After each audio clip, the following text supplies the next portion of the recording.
പരിശുദ്ധ കന്യകാമറിയം ഈശോയുടെ ജനനത്തിൽ പ്രധാന പങ്കുവഹിച്ച ഒരു വ്യക്തിത്വമാണ് പരിശുദ്ധ അമ്മ. അനുസരണത്തിന്റെയും വിശ്വാസത്തിന്റെയും പൂർണ്ണ രൂപമാണ് പരിശുദ്ധ അമ്മ. അതെ, മഞ്ഞു പെയ്യുന്ന ഒരു രാത്രിയിൽ ദേവദൂതൻ ഈശോയുടെ ജനനത്തെക്കുറിച്ച് അമ്മയോട് പറയുന്നുണ്ട്. നീ ഗർഭം ധരിച്ച് ഒരു പുത്രനെ പ്രസവിക്കും. താൻ പുരുഷനെ അറിയുന്നില്ലല്ലോ, പിന്നെ ഇതെങ്ങനെ സംഭവിക്കുമെന്ന് അമ്മ മറുപടിയായി ചോദിക്കുന്നുണ്ട്. അതിന് ദൂതൻ ഇപ്രകാരം പറഞ്ഞു: പരിശുദ്ധാത്മാവ് നിന്റെ മേൽ വരും, അത്യുന്നതന്റെ ശക്തി നിന്റെ മേൽ ആവസിക്കും. മറുത്തൊന്നും ചൊല്ലാതെ, ഇതാ കർത്താവിന്റെ ദാസി, നിന്റെ വാക്ക് എന്നിൽ നിറവേറട്ടെ എന്ന് പറഞ്ഞുകൊണ്ട് അനുസരണത്തിന്റെ രൂപമായ അമ്മയെ നമുക്ക് കാണാം.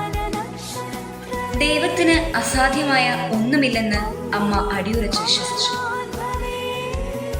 ഈശോയുടെ ജനനത്തെക്കുറിച്ചുള്ള ദൂതന്റെ അറിയിപ്പ് മുതൽ കാൽവരിയിലെ ഈശോയുടെ മരണം വരെ ഈ അനുസരണവും വിശ്വാസവും നമുക്ക് കാണാം.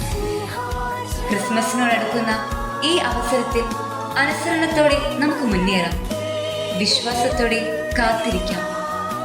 നമ്മുടെ ജീവിതത്തിലെ ഓരോ സംഭവങ്ങൾക്ക് പിറകിലും ദൈവിക പദ്ധതിയുണ്ടെന്ന് നമുക്ക് അടിയുറച്ച് വിശ്വസിക്കാം.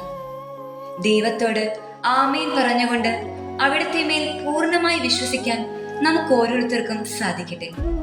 Happy Christmas.